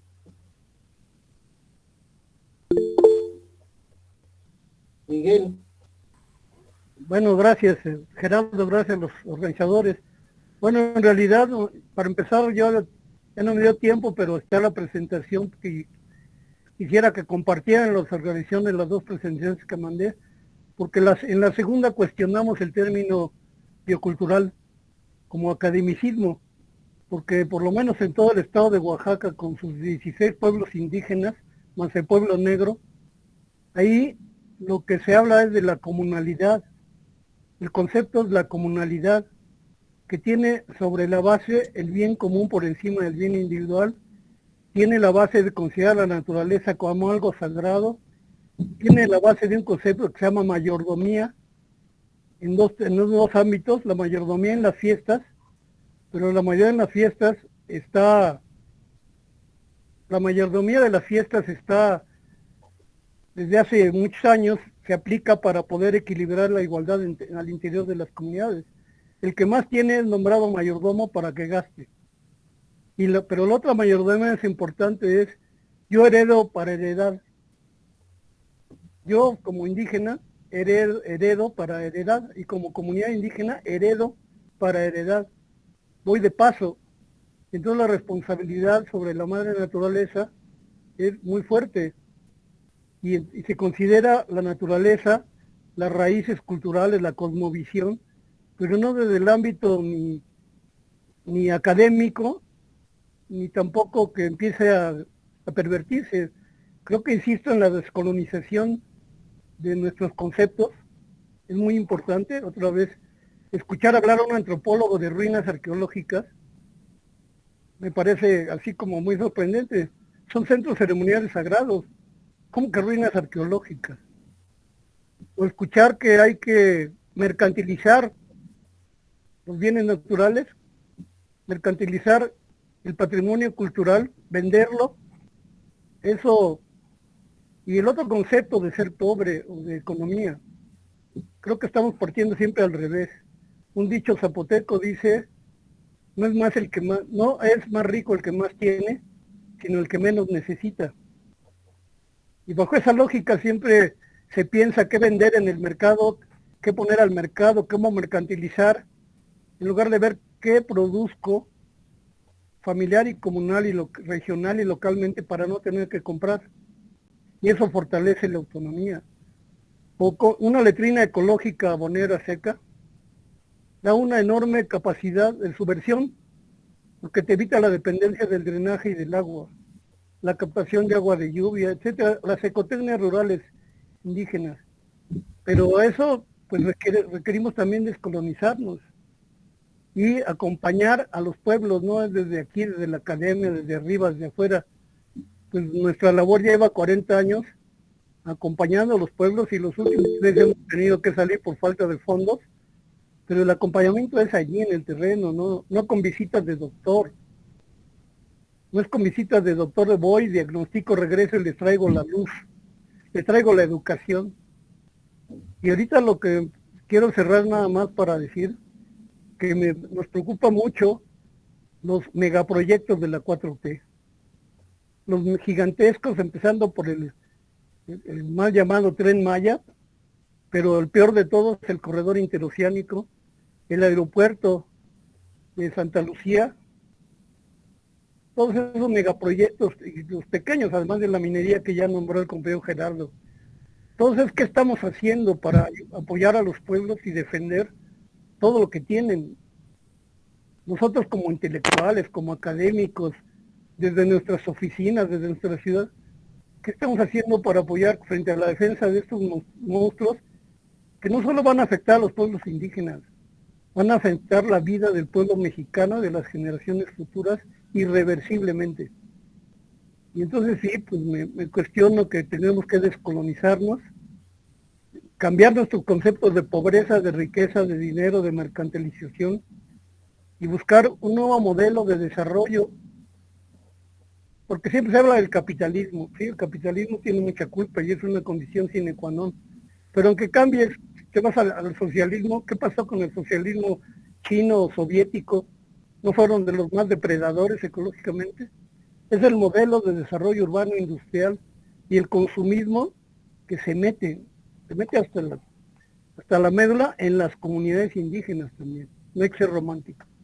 Y yo pues ahí te dejo y ofrezco mi correo, que ya lo compartí, porque para compartir muchos estudios al respecto, muchas investigaciones, muchos ejemplos, muchas muestras de estas luchas. Gracias. Por favor, coloquen el correo otra vez, Miguel, y alguna aportación, cómo apoyarte. Antes de cederle la palabra al compañero Gerardo para que conteste, creo que también valdría la pena hacer una revisión de lo que se ha llamado los distintos modelos de modernidad que se han impuesto en nuestro país hasta la fecha, para empezar este proceso de descolonización. Adelante, Gerardo, y luego sigue el compañero Martín Luna. Claro, bueno, yo personalmente creo que esta pregunta de qué qué hacer o qué es lo que podemos hacer es quizá la pregunta más compleja, porque ya no, ahí ya se trata de vincular lo que estamos pensando, pero ya con acciones concretas que pretendan obviamente resolver estas problemáticas.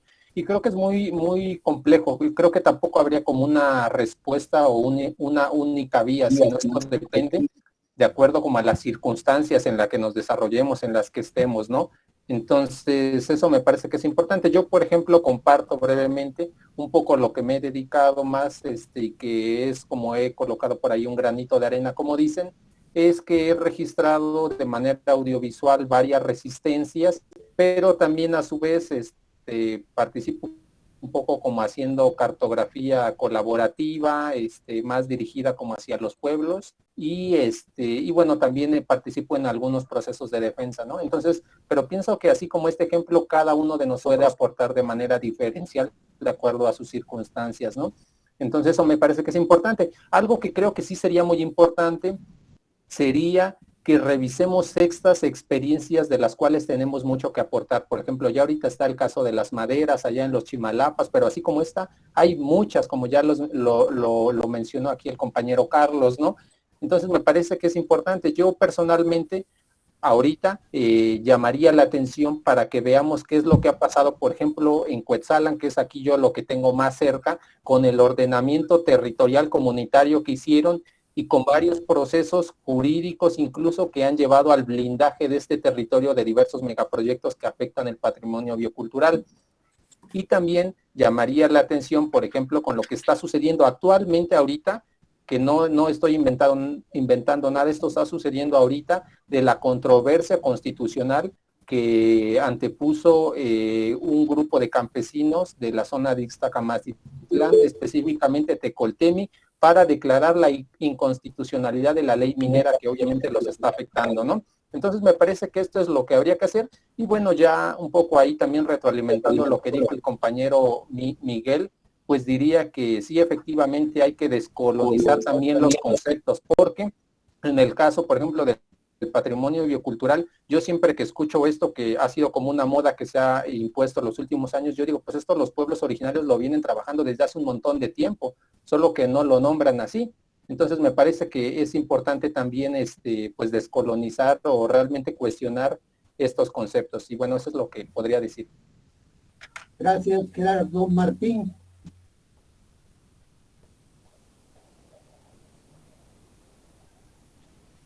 No se escucha, Martín. Inge su micrófono, por favor.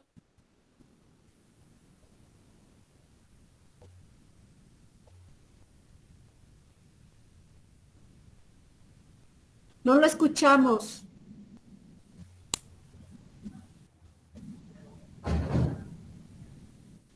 El compañero Alberto, si es que... Alberto, adelante. Lo que Martín, Bueno, muchas gracias. Yo quisiera compartir un punto de vista que, digamos, hemos adquirido a través del acompañamiento de muchos movimientos sociales. No desconocer el hecho de que existen diversas leyes, diversos cuerpos de leyes que nos otorgan derechos, y estos derechos no los utilizamos y desgraciadamente pues, pasan a ser letra muerta, ¿no? Entonces, nuestra experiencia en cuanto al acompañamiento de algunas luchas sociales es de que hay que abrir un frente jurídico, un frente legal para tener una cobertura también.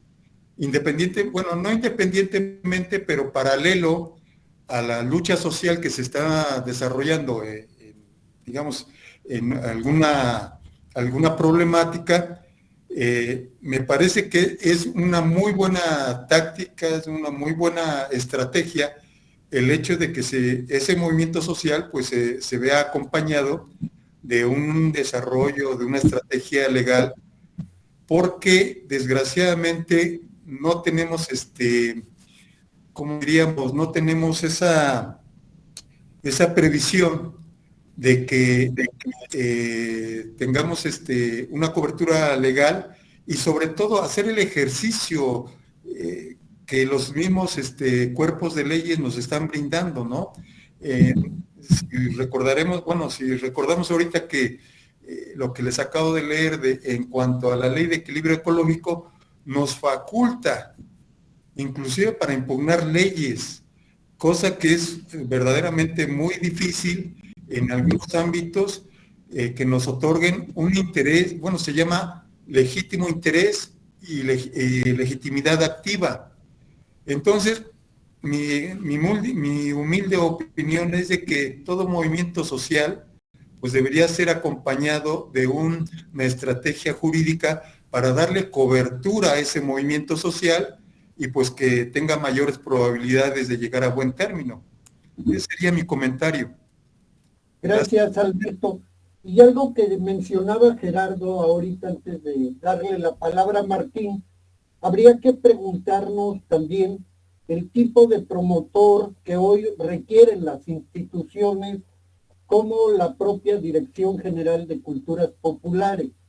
¿Y a qué me refiero? No estamos particularmente enfocando al ámbito rural, pero ¿qué pasa en el ámbito urbano? ¿Qué tipo de promotor cultural en donde se están dando fenómenos de gentrificación? El despojo ya no solo se da en las comunidades, se da también en las ciudades, particularmente en aquellas ciudades de más de 50,000 habitantes. Ahí también se está dando el despojo y ya hay un elemento central. Los indígenas que viven en las grandes ciudades ni se les ve ni se les oye. El 52-56% de los indígenas actualmente viven en las grandes ciudades, ya no viven en el campo. Y finalmente, por lo que mencionaba René, que me parece importante, si algo se ha venido trabajando en la Sierra Norte del estado de Puebla, es esta concepción de Tillatlali, de la Tonancintlali, perdón, que es la madre tierra, y a través de esto se están recuperando saberes e identidades culturales, como lo que sucedió en Huehuetla, Puebla, en Cachuacan, Mixtepec, Cuetzalan, etcétera. Y fundamentalmente el concepto de Altepetl, que se vuelve a revalorar. Adelante, Martín.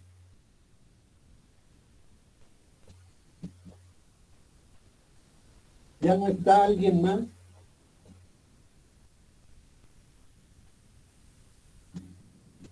¿Alguien más que quiera hacer uso de la palabra? Si no, le pediría, Martín, adelante.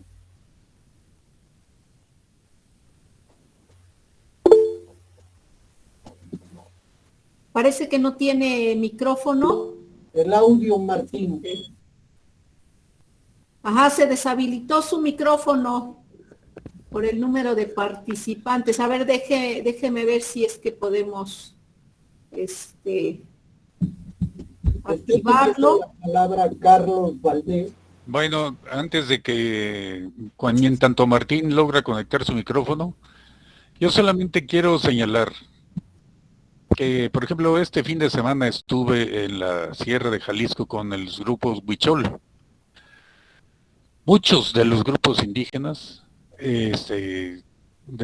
han centrado mucho su actividad alrededor de diferentes aspectos religiosos, rituales, ancestrales, etcétera, ¿no?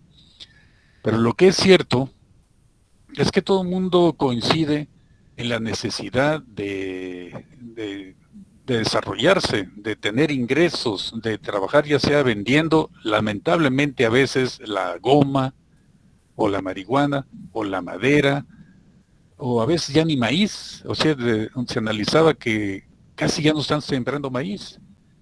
Entonces, entre otras cosas, tienen mucha riqueza en sus bosques, en sus selvas, como por ejemplo Chimalapas. Es una riqueza incalculable lo que tienen ellos ahí, ¿no? Y yo creo que ojalá que poco a poco se vayan apropiando como comunidad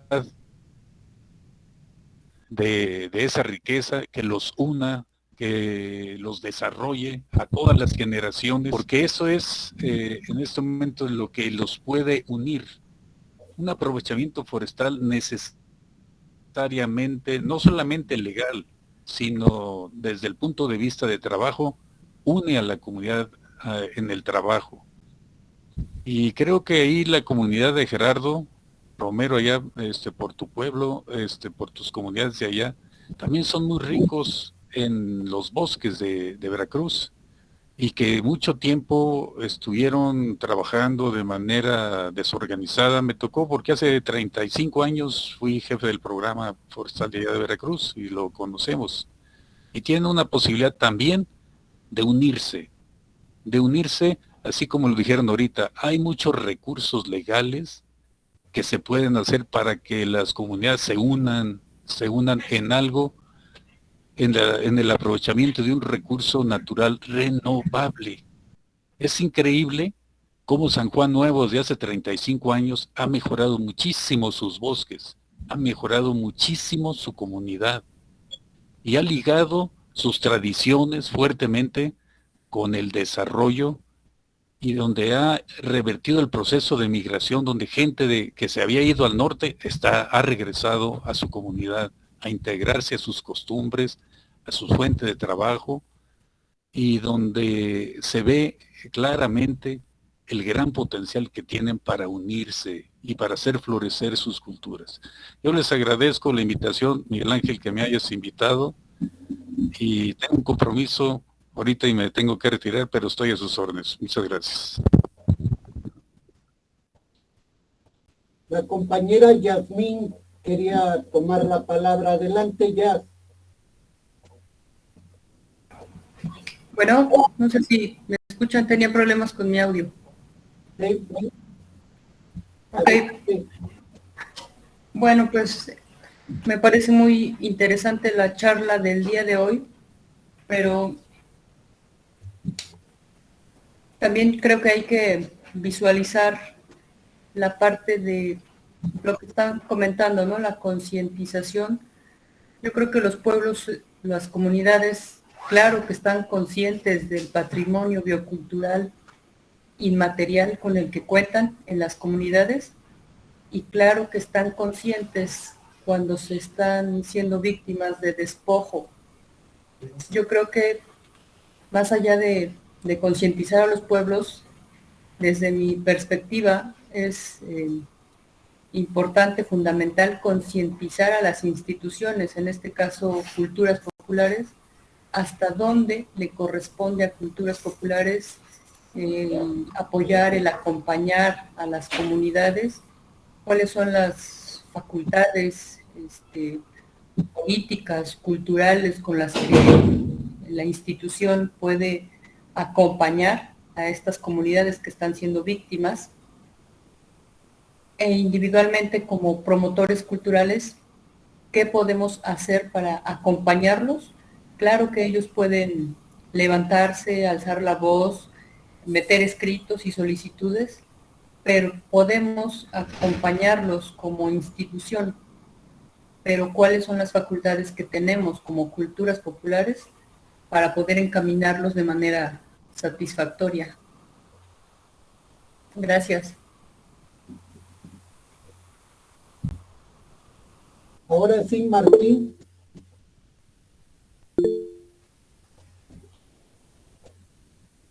No. Alberto.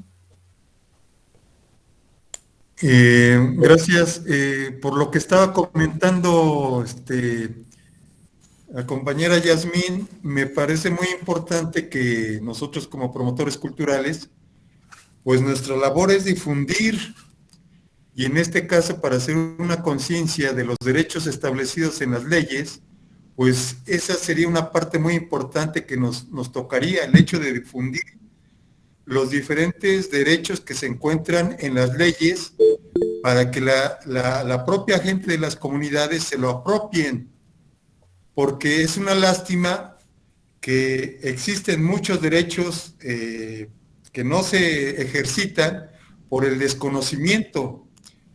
Y si lo vemos desde el punto de vista cultural, pues son derechos culturales. les voy a dar el ejemplo de, digamos, la Ley General de Derechos Lingüísticos de los pueblos indígenas. ¿Qué sucede? Que está establecido en el artículo 7 de esta ley que todas las lenguas mexicanas tienen el mismo valor, al igual que el español, para realizar cualquier trámite ante instancias oficiales. Pero este artículo, este derecho, es letra muerta porque no se ejercita, no se lleva a la práctica. Y en este caso, por lo que dice la compañera Yasmín, pues nuestra función podría ser el de difundir, el que se conozcan este tipo de derechos que están contenidos en la ley de educación, en la ley de salud, en materia lingüística, en derechos ambientales. Hay una infinidad de derechos consagrados para los pueblos, pero que desgraciadamente se desconocen y por lo tanto pues no se llevan a la práctica, no se ejercitan y pues son letra muerta. Es, digamos, como que no tendría ningún valor por el que estén ahí en las leyes, porque no se llevan a su ejercicio, ¿no? Entonces, yo siento que nuestra función, una de nuestras funciones es difundir este tipo de derechos, este tipo de leyes, para que se conozcan más y se ejerciten y se lleven a la práctica. Sería mi comentario. Gracias, Alberto. Y efectivamente hace mucho tiempo había un departamento de capacitación e investigación en la dirección. Y uno de los ejes era capacitar a los grupos y colectivos populares e indígenas sobre estos derechos.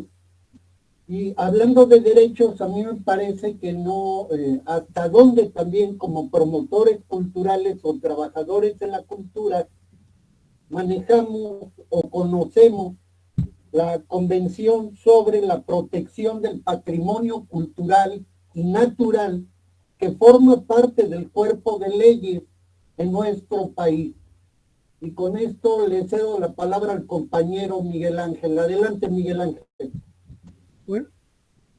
Bueno, ya para cerrar, porque tengo que irme, un comentario sobre Alberto. Bueno, efectivamente la estrategia de madera del pueblo desde hace 40 años la tomamos como una pinza con dos dientes. Un diente es la exigencia del Estado de Derecho y la aplicación de leyes, el aspecto jurídico, pero no sirve de nada eso si no tiene la otra muela, que es la que aprieta más fuerte, que es la movilización social, la presión social. Porque, pues miren, México es el país, y tengo un documento que lo demuestra, que más protocolos, instrumentos y convenios internacionales en materia de derechos indígenas y de derechos ambientales ha firmado en el mundo. ¿Y cuántos son justiciables? Esa es la pregunta, ¿cuántos son justiciables? En segundo lugar, bueno, el problema es que nosotros formamos abogados descalzos en los años 80, 90, compañeros indígenas formados en derechos agrarios y en derechos indígenas desde entonces. Pero se reformó la ley y ahora no puedes litigar si no tienes cédula profesional como abogado. En aquellos tiempos sí litigábamos, incluso yo litigué, ganamos juicios agrarios, ganamos amparos agrarios. De pronto reforma la ley y ahora necesitas de un despacho de abogados. ¿Cuánto cobra un despacho de abogados? ¿Cuánto cobra un abogado? Para llevar un caso inmenso como los Chimalapas, ese es uno de los grandes problemas.